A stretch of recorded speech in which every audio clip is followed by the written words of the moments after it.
अभी मीडिया के माध्यम से मैं हमारे मुख्यमंत्री जी को, हमारे स्वास्थ्य मंत्री जी को और जितने भी हमारे झारखंड राज्य के मंत्रीगण हैं, मैं आग्रह करता हूं, विनती करता हूं कि हमारे असुविधा को, हमारे दुख को, तो हमें दुख होता है कि हम सबकी जान बचाते हैं और हमारे जान की कीमत समझने वाले कोई नहीं है।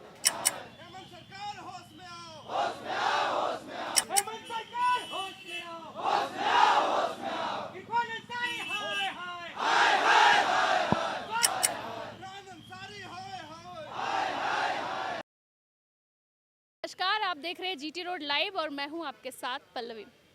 सबसे पहली बात तो कि अगर हमारे घर में किसी की तबीयत ख़राब होती है तो हमें सबसे पहले क्या लगता है कि हम एम्बुलेंस को बुलाएं। सबसे पहले हम लोग 108 नंबर पे डायल करते हैं ताकि एम्बुलेंस मिल सके और अपने मरीज़ को हम निजी अस्पताल तक पहुंचा सकें। लेकिन पिछले 10 दिनों से ऐसा हो रहा है कि लोग एम्बुलेंस का नंबर ट्राई करते हैं लेकिन एम्बुलेंस का नंबर नहीं मिलता है और उन्हें अपनी पर्सनल गाड़ी पे मरीज़ को नज़दीकी अस्पताल में ले जाना पड़ता है। मैं अभी मौजूद हूँ डोरंडा के सरकारी अस्पताल में, जहाँ पे एम्बुलेंस को लेकर के लोग धरना प्रदर्शन कर रहे हैं। आइए जानते हैं कि किन किन मांगों को लेकर वो धरना प्रदर्शन कर रहे हैं। ये धरना 1 दिवसीय है और यहाँ के जो धरना प्रदर्शनकारी के जो अध्यक्ष हैं उनसे हम बात करते हैं क्या कुछ मामला है जो सामने निकल के आता है। जैसा कि यहाँ आप मेरे पीछे देख रहे होंगे कि लोग अपने नारा लगा रहे हैं कि जॉब दो या फिर जॉब दो और परमेंट करो, ऐसा नारा वो लगा रहे हैं। तो हमारे साथ ये झारखंड एम्बुलेंस संघ के प्रदेश अध्यक्ष है नीरज जी, उनसे बात करते हैं कि क्या कुछ मामला है।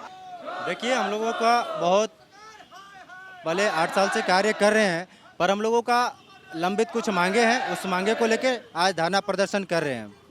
जो हमारा 26 जून को एनआरएचएम में बैठक हुई थी, त्रिपक्षीय वार्ता हुई थी, जिसमें एनआरएचएम के अधिकारी बैठक मौजूद थे, संस्था के अधिकारी मौजूद थे और हमारे संघ के भी प्रतिनिधि उपस्थित थे। वहाँ पे हम लोगों को संस्था के साथ सहमति भी बनी थी, परंतु संस्था द्वारा अभी तक उस सहमति को लागू नहीं किया गया और उसके जस्ट उल्लंघन करते हुए कार्य कराया जा रहा है। जी, सम्मान फाउंडेशन की बात कर रहे हैं। जी, सम्मान फाउंडेशन की बात कर रहे हैं। संस्था जो अभी वर्तमान में है, कार्य करा रही है, सम्मान फाउंडेशन की बात कर रहे हैं। तो क्या कुछ आपकी मांगे हैं और आप लोगों को क्यों आप लोग से बात नहीं करने के लिए आ रहे हैं या फिर आपकी मांगों को पूरा नहीं कर रहे? देखिए, हम लोगों की सहमति बनी थी 9 मांगे पे। उस मांगों को पहले हम लोगों अविलंब उसको जारी किया जाए। दूसरा है कि कर्मचारियों को बेवजह कुछ कारण बताकर, कुछ ऑब्जेक्शन लगाकर कंपनी द्वारा उसको टर्मिनेट कर दिया जा रहा है। तो वैसे कब तक चलते रहेगी? हम लोग कर्मचारी हैं, बहुत कम लोगों का वेतन है और इस तरह से अगर मनचाहा कंपनी द्वारा किया जाएगा तो हम लोग अपने घर परिवार कैसे चला पाएंगे? कहाँ से नौकरी? क्या क्या मांगे हैं आप लोग? हम लोगों का अभी मुख्य मांगे हैं जो 4 हैं। पहला कि हम लोगों को नौकरी 60 साल तक सुनिश्चित किया जाए। दूसरा है कि जो 26 जून को एनआरएचएम में समझौता हुआ था उसे अविलंब जारी किया जाए। और तीसरा है सेवारत कर्मचारियों एवं विभाग से बिचौलिया हटाते हुए हम लोगों को डायरेक्ट एनआरएचएम द्वारा भुगतान सुनिश्चित किया जाए। और चौथा है निलंबन कर्मचारियों को तत्काल सेवा में बहाल किया जाए एवं संस्था में के कुछ भ्रष्ट अधिकारी हैं उन्हें हटाया जाए संस्था से।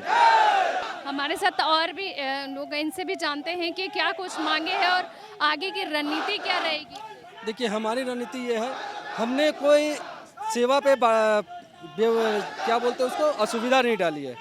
कोई सेवा के लिए, सेवा को देते हुए हम लोगों ने काम किया, कोरोना काल में काम किया। सारे काम करने के बावजूद जब हमारे हक की बात आती है तो वो क्या करते हैं, हमारे हक को, बीच के बिचौलियों को लाके हमारे हक को मारने का काम करते हैं। तो हमारे हक का अगर मारा जाता है, यहाँ पे देखिए कि जहाँ पे वेतन होना चाहिए 25,000 रुपया, 20,000 रुपया, वहाँ पे एक बिचौलिया पैसे खा के वो पेमेंट कर रही है 12,000 रुपया, 13,000 रुपया। तो जब ये पेमेंट करती है तो हमारे गरीब की हक को मार के ये करते हैं, तो इन्हें इसका दुख होना चाहिए। और इसलिए मैं अभी मीडिया के माध्यम से मैं हमारे मुख्यमंत्री जी को, हमारे स्वास्थ्य मंत्री जी को और जितने भी हमारे झारखंड राज्य के मंत्रीगण हैं, मैं आग्रह करता हूं, विनती करता हूं कि हमारे असुविधा को, हमारे दुख को समझे। अभी तक हमारे एक भी बच्चे को मेडिकल की सुविधा नहीं मिली हुई है। इतने लड़के हैं कि जिसका एक्सीडेंट हो गया लेकिन कोई घर वाले बर्बाद हो चुके हैं, एक भी मुआवजा नहीं मिला है। तो हमें दुख होता है कि हम सबकी जान बचाते हैं और हमारे जान की कीमत समझने वाले कोई नहीं है। हमारा जो अधिकार है श्रम नियोजन के तहत जो मांग होती है, श्रम तहत नियम कानून के अनुसार जो जो बिंदुएं होती हैं उसके अनुसार हमारा ज्वाइनिंग किया जाए और उसी के अनुसार हमें पेमेंट किया जाए। पीएफ ईएसआई की सुविधा हो, मेडिकल की सुविधा हो और कुछ नहीं। जो हमारा एक अधिकार है वो अधिकार मिलना चाहिए हमें। अगर ये सब बातें अगर नहीं होती तो आगे की रणनीति क्या रहेगी? हमारे आगे की रणनीति यही है। मैंने आज पूरे झारखंड राज्य से हमारे धरना प्रदर्शन पर आए हुए हैं लड़के। अगर हमारे बिना सेवा को बाधित करते हुए, सेवा को हमने कोई बाधित नहीं किया है। जितनी ज़रूरत है गाड़ियाँ सीएस सर को, हर जिले के सीएस सर को लेटर दे के हमने ये आंदोलन किया है। अब यदि ये नहीं मानते हैं, अभी भी हमारी बातों को नहीं मानते हैं, तो हमें दुख के साथ कहना पड़ रहा है कि कोई भी रास्ता ना देखते हुए हम 28 तारीख से संपूर्ण झारखंड में हड़ताल कर देंगे। जैसा है कि अध्यक्ष का कहना है कि अगर हमारी मांगों को पूरी नहीं करते हैं तो 28 तारीख को पूरे झारखंड में पूरी तरह से ये आंदोलन प्रदर्शित किया जाएगा। और जैसा कि उनका कहना है कि हम लोग यहाँ पे लोगों को सेवा करते हैं, लोगों को अस्पताल पहुँचाते हैं, उनकी मदद करते हैं, लेकिन आज हमारी सूद लेने वाला कोई नहीं है। ये अपनी गुहार लगाना चाहते हैं झारखंड सरकार के पास और स्वास्थ्य मंत्री के पास कि इनकी गुहार सुनी जाए। इनके नौकरी को, इनकी मांगे हैं कि नौकरी को इनके 60 सालों तक की जाए और परमानेंट की जाए और जो सैलरी है वो भी जो श्रम कानून के हक में आता है उसे सामने रखते हुए वैसे ही इनकी सैलरी की जाए। देखते रहिए जीटी रोड लाइव। मैं हूं आपके साथ पल्लवी, अपने सहयोगी विवेक के साथ।